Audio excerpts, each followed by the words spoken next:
Bienvenue dans cette nouvelle vidéo de S2H4 sur les Gilets jaunes Acte 6. Alors on fera comme d'habitude, ce sera une présentation chronologique de la manifestation que j'ai pu vivre. Il y a quelques petites nouveautés puisque je me suis amusé à de temps en temps demander l'avis de certaines personnes.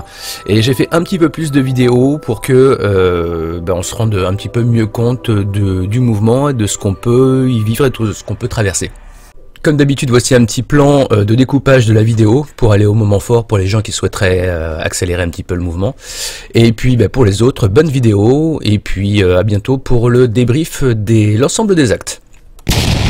Donc c'est parti pour l'acte 6, rendez-vous à Montmartre. Donc écoute, on va aller voir un peu ce que ça donne, sachant que j'ai rien entendu de particulier pour le moment. Si ce n'est que les journalistes de BFM s'étaient rendus visiblement à Versailles et que Versailles avait été fermé. Je trouve que c'est très amusant. Enfin moi ça m'a beaucoup fait rire. Donc c'est parti pour l'acte 6 et puis rendez-vous tout à l'heure, on va voir comment ça se passe. Donc arrivé à Montmartre, il n'y avait personne, ils étaient déjà partis. Le jeu de cache-cache avait commencé et donc on s'est dirigé, on a suivi les gens pour se diriger vers le mouvement tranquillou et enfiler les gilets. Alors je vous cache pas que de voir des gens ça m'a quand même un petit peu rassuré parce que on nous avait dit que le mouvement était en chute libre, qu'il y avait personne et qu'il y avait 200 personnes, il y avait 0 personne donc forcément à Versailles et très peu sur les Champs-Élysées, ce qui semblait pas être le cas quand j'ai rejoint la manif.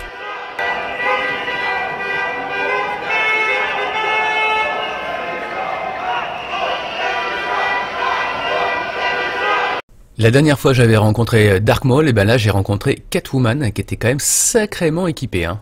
Ça blaguait pas, super masque et puis très motivé.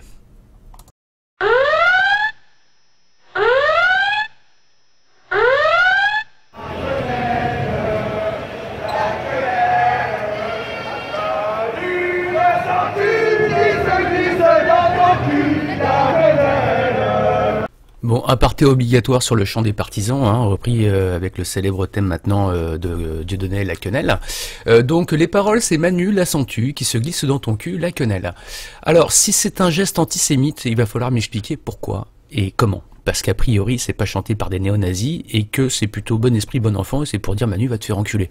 Voilà, c'était une précision qui me semblait juste d'apporter parce que j'en ai marre d'entendre plein de conneries, comme le fait qu'on était encore 200, comme le fait qu'il y a des violences, etc. Je vous laisse le soin de continuer à regarder.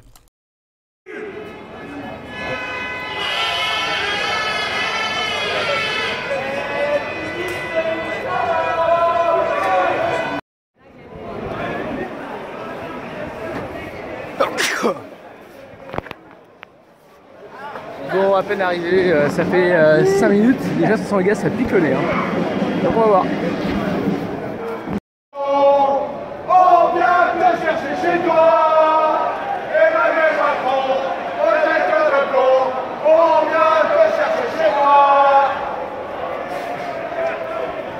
Donc effectivement, Manuel nous avait gentiment dit qu'il fallait qu'on aille le chercher. Donc c'est ce qu'on tentait de faire en fait, de manière assez pacifique, comme vous pouvez le constater, c'est-à-dire qu'il n'y a pas de débordement, les services de sécurité sont à peu près tranquilles, les gens sont plutôt sympathisants, donc c'était un cortège assez joyeux, comme on va le voir par la suite aussi. Bon là on a une manif un peu moins nombreuse que la dernière fois, plutôt assez sympathique, on sent qu'il y a de l'ambiance, les gens veulent, ils sont motivés.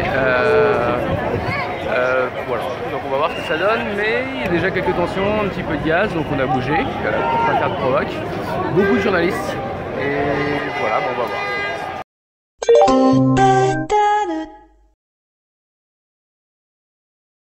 Où je parlais, donc en fait on vient de voir que tout le monde a bougé. Pourquoi? Parce que il y a ça. Hop, voilà. Donc a priori des CRS qui sont remontés des Champs-Élysées et qui commencent déjà à repousser, donc les accès sont à nouveau bloqués. Enfin, Champs-Élysées, je suis un peu menteur parce que c'est pas tout à fait les champs, c'est plutôt Manhattan. Mais bref, c'est un peu ça. Donc comme on a pu le voir depuis le départ, il y a quand même assez peu d'agressivité, peu de violence, et le jeu de la chasse à l'homme a un peu commencé. Alors on pourrait jouer le jeu du chat et de la souris, hein, ce serait plus exact. Mais voilà, c'est-à-dire qu'on pouvait aller nulle part sans être bloqué, et le jeu consistait à systématiquement éviter les barrages pour éviter la violence, ce qui n'a pas empêché, comme on a pu le voir précédemment, des jetés de gaz de manière à disperser les gens, et à les empêcher concrètement d'aller manifester plutôt pacifiquement comme on le voit.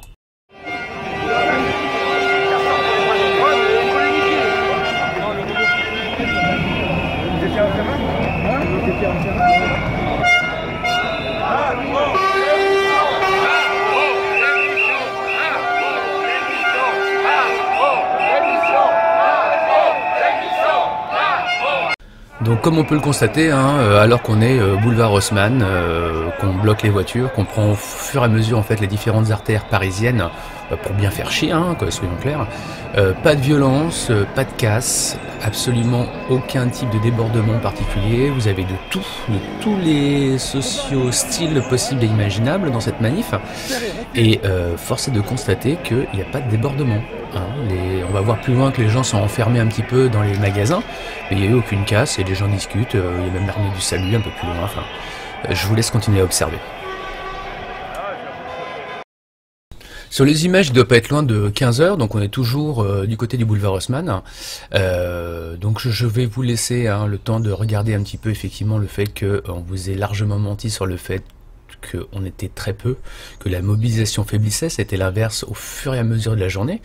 C'est quand même assez choquant de voir le différentiel entre les images qui nous ont été montrées, c'est-à-dire, je le rappelle avec le recul maintenant, les 3 pauvres motos là qui ont été jetées, d'ailleurs qui sont scandaleuses, hein. Je sais pas ce que foutaient 3 types tout seuls en bécane à part balancer des grenades pour exciter les gens. C'est bien fait pour leur gueule, il y a des professionnels de l'ordre, c'est les CRS qui font des cordons qui sont infranchissables quand ils le veulent, donc faut arrêter de nous prendre pour des jambons et des crétins de 3 semaines. De ce que vous voyez là, est-ce que vous voyez des gens agressifs et emmerdants? Non. Que vous allez voir que par la suite, ça se corse lorsqu'il y a les interpellations de certains meneurs du mouvement sans aucune raison.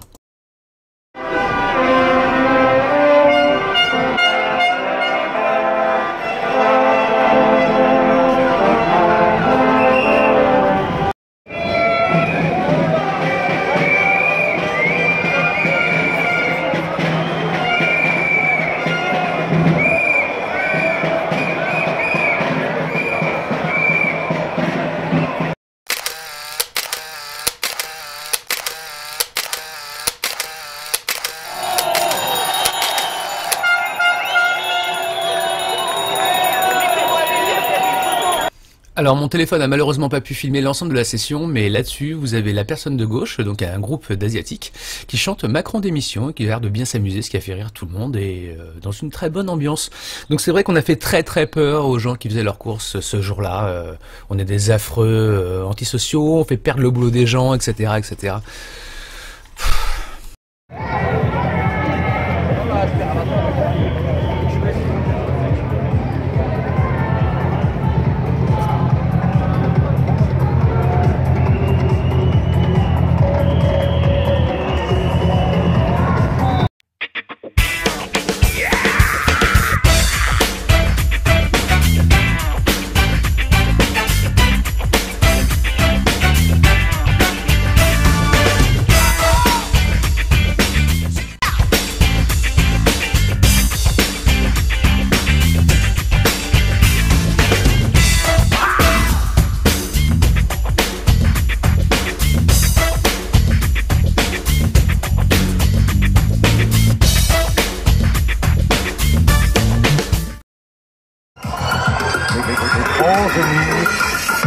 Le peuple, nous sommes là que parce qu'il le veut. Sinon, nous ne serions pas. Et que penseraient vos électeurs si vous savez que vous êtes à l'égard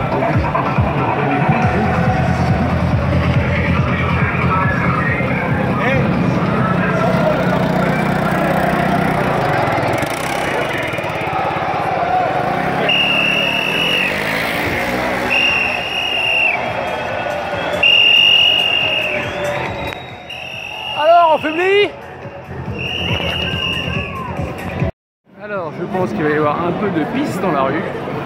Voilà. qu'il y a quand même pas mal de monde. Ceci étant dit, je voudrais voir un commerce cassé alors qu'on vient de se taper Montmartre, Opéra, etc., etc. Il n'y a rien. Comme d'hab en fait. Hein, donc ce serait bien que de temps en temps on puisse montrer des gilets jaunes parce que un grand merci aux organisateurs. Je sais pas comment ça s'est passé, mais du coup on évite tous les barrages. Il n'y a pas de conflit direct. C'est vachement plus festif, les gens sont vachement motivés et c'est super cool. Voilà. Alors là, c'est avéré que j'avais parlé un petit peu vite parce qu'en fait, eh bien, il y avait effectivement eu absolument aucune action violente de notre part en tout cas, et on s'est aperçu en arrivant à proximité de Opéra que effectivement Éric Drouet, donc une des figures qui avait organisé pour le coup l'arrivée à Montmartre, avait été arrêté. Et je l'ai pas su jusqu'à la fin de la journée en fait, je l'ai appris en partant.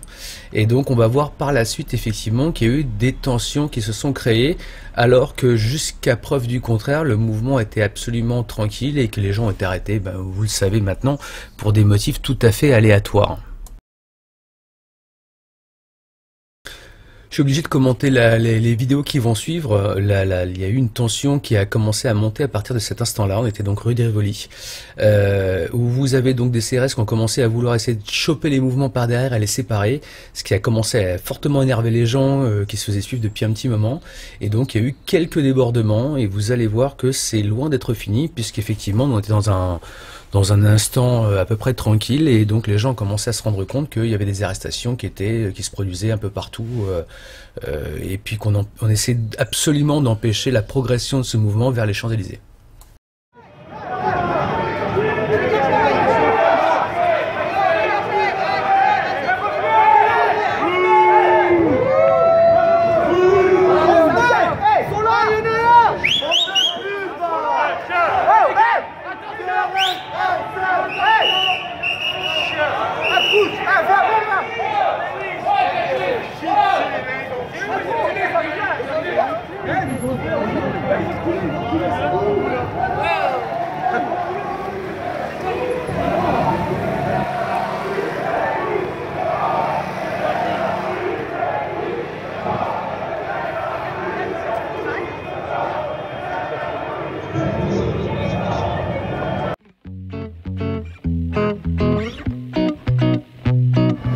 Ça va. Donc d'après vous, ça se passe bien?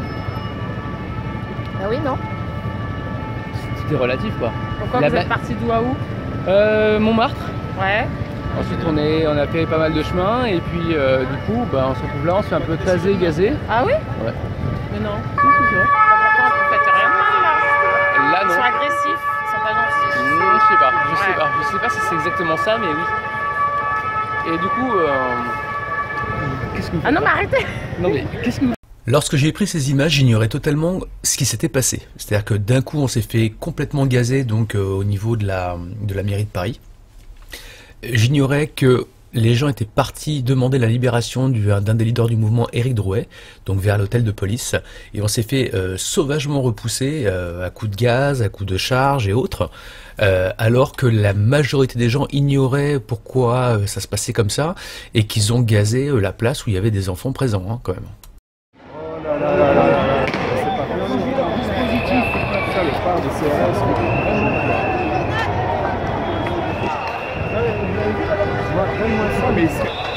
Faut vraiment qu'ils vident leur stock de... Non mais allez-y, dites-le parce que c'est vrai que c'est important. Hein. Non mais je suis en train de filmer pour montrer aussi, vous pensez pas? Non mais c'est scandaleux, c'est vraiment scandaleux. Montrer tout ça.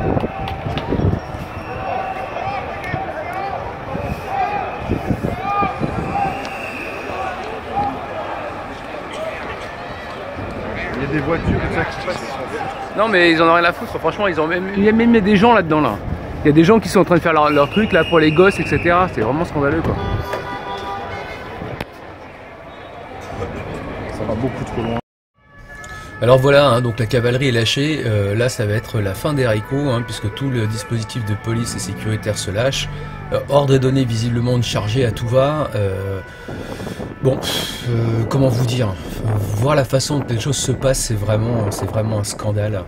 Il y a vraiment une disproportion dans la réaction qu'il devrait avoir, aucune déontologie, c'est un scandale, il n'y a plus de droit à rien, on est en dictature.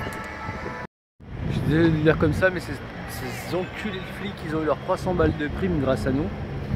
Et voilà comment ils se comportent avec les gens, enfin, je sais pas quoi, il n'y avait pas de problème particulier, toujours pareil, gazé, ça charge, c'est pas normal quoi, franchement voilà. Il y avait une manifestation pacifique, je l'ai filmé depuis tout à l'heure, il n'y a eu aucun problème et comme d'habitude ça dégénère, pourquoi? Parce qu'on se fait gazer, qu'on nous balance des trucs, etc. En fait ça emmerde Castaner qu'on puisse pas à un moment donné bouger comme on veut parce qu'on lui a pas filé des endroits où se faire tabasser la gueule. Et ça franchement c'est vraiment problématique. Castaner, spécial dédicace, top, c'était vraiment la plus grosse merde de toute la République. C'était un fils de pute d'arriviste, c'était vraiment une grosse merde. Pour le reste, j'espère qu'on obtiendra les revendications qu'on veut. Parce que ça fait suffisamment longtemps qu'on est dans la rue, ça fait suffisamment longtemps qu'on fait passer des messages, je pense qu'ils sont tous entendables, lisibles, etc.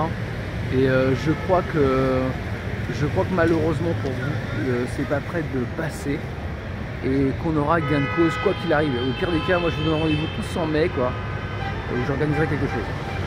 J'ai discuté avec pas mal de monde après cet incident, avec beaucoup de gens qui étaient énervés, qui m'ont demandé de flouter les visages.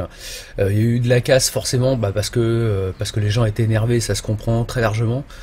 Donc là on voit des voitures retournées, ce que vous avez dû voir sur BFM pour le coup, la voiture de la municipalité. Et puis certains dégâts qui ont été commis en partant, c'est-à-dire que les gens ont tout balancé quoi.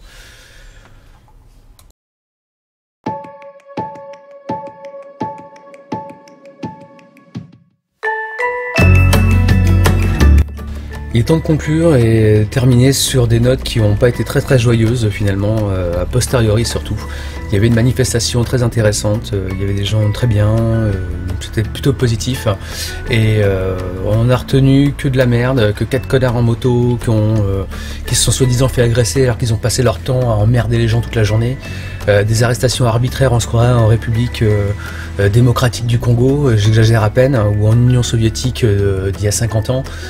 C'est un scandale ce qui se passe, c'est vraiment un scandale et on n'est pas écouté, pas entendu. Je pense que c'est pas le premier reportage que je fais, j'ai montré à peu près tout ce qui avait pu se passer, on a vu les débordements, on a vu qui étaient les responsables, on parle pas de tous ces gens qui sont défigurés à vie, qui reverront jamais les choses de la même manière. On parle pas du fond du problème, on nous montre que des choses à la con. Je suis vraiment choqué, je suis vraiment attristé de voir que malgré le fait qu'il y ait la population dans la rue, on s'en batte les couilles, on essaie de diminuer les choses, d'utiliser des arguments scandaleux. On est 200, franchement on était 200 sur les images. Partout en France, vous regardez un petit peu autre chose que votre télé poubelle de merde. Alors je termine avec 2 personnes que j'ai rencontrées en fin de cortège, que j'ai trouvé plutôt sympathiques et qui avaient plutôt un message positif à apporter. Je vous donne rendez-vous la semaine prochaine pour l'acte 7. Et puis pour le reste on verra. Et en tout cas je ferai une vidéo débrief qui à mon avis va piquer sérieusement parce que je suis très énervé. Et franchement ça m'a rempli d'adrénaline, j'étais bien. Qu'est-ce qui t'a fait plaisir là-dedans? Le fait que des Français prennent parti pour leur nation pour une fois dans ces 100 dernières années. Putain, franchement, là tu fais vraiment plaisir. Sans déconner, je te jure, c'est vrai. Hein. C'est la vérité. Je vais bosser, c'est pour ça. Merci pour tous ceux qui se mobilisent maintenant. C'est maintenant qu'il faut agir parce qu'après ce sera trop tard. Si on lâche maintenant, on est foutu. C'est maintenant qu'il faut faire. Merci à vous qui tenez bon, on est avec vous tous. Merci.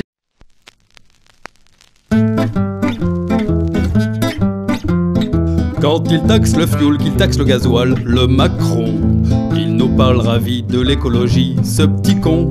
Mais quand ils ont voté le fameux budget écolo, amputé ils l'ont de 600 millions, ces salauds. Nous qui avons un peu la rage, on leur adressa tous un message. Le temps ne fait rien à l'affaire, Macron nous prend pour des cons. Qu'on ait 20 ans, qu'on soit grand-père, Macron nous prend pour des cons. Entre nous plus de controverses, il n'est pas notre président, oligarque de la pire espèce. gigolo des 1%.